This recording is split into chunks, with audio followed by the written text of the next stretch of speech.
मट्टा के इस बाग में इनामुल्लाह के कदम आहिस्ता आहिस्ता उठ रहे हैं। वो दरख्तों के दरमियान से गुजरते हैं, जमीन पर गिरे आड़ू को देखते हैं और फिर उठाकर फेंक देते हैं। ये फल बिकने के काबिल नहीं रहा।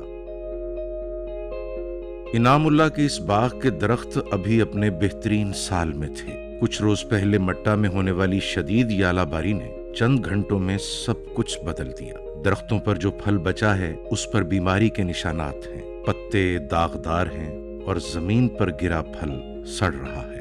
पौधे जो पौधे हैं वो 6-7 साल लगते हैं और इसी दौरान जो है जो अभी जो जलाबारी हो चुकी है, इससे हमारा 7 साल का नुकसान हो गया है। इसमें जो दाने हैं सब जमे हुए हैं वो तबाह बर्बाद हो चुके हैं और हमारा जो 7 साल का जो मेहनत था वो ज़ाया हो चुका है। 80 लाख रुपए, ये है इनामुल्लाह के इस एक बाग का नुकसान। मगर ये सिर्फ एक बाग की कहानी नहीं।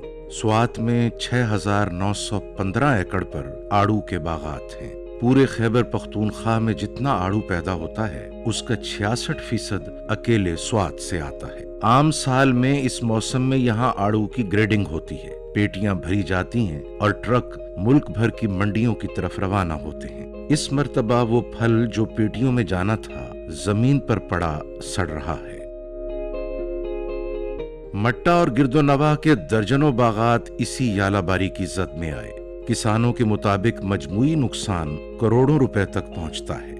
एहतियाती तौर पे या क्यूरेटिव तौर पे हम फौरन ज़री अद्वियात का स्प्रे रिकमेंड करते और ज़मींदारों को बता देते कि आप फौरन उस पे स्प्रे करें ताकि वो जो ज़ख्म बन जाता है वो उसकी हीलिंग हो और वो रिकवर हो।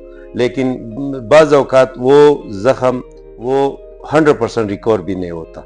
ज़राई माहिरीन के मुताबिक हालिया बरसों में बारिशों का पैटर्न बदल रहा है। आड़ू के फूल आने के मौसम में बारिशें होने लगी हैं जिससे बीमारियां फैलती हैं और पैदावार मुतासर होती है। यालाबारी से बागात को बचाने के लिए हिफाजती जाल जैसे हल तहकीक के मरहले में हैं, मगर अभी तक किसानों तक नहीं पहुंचे।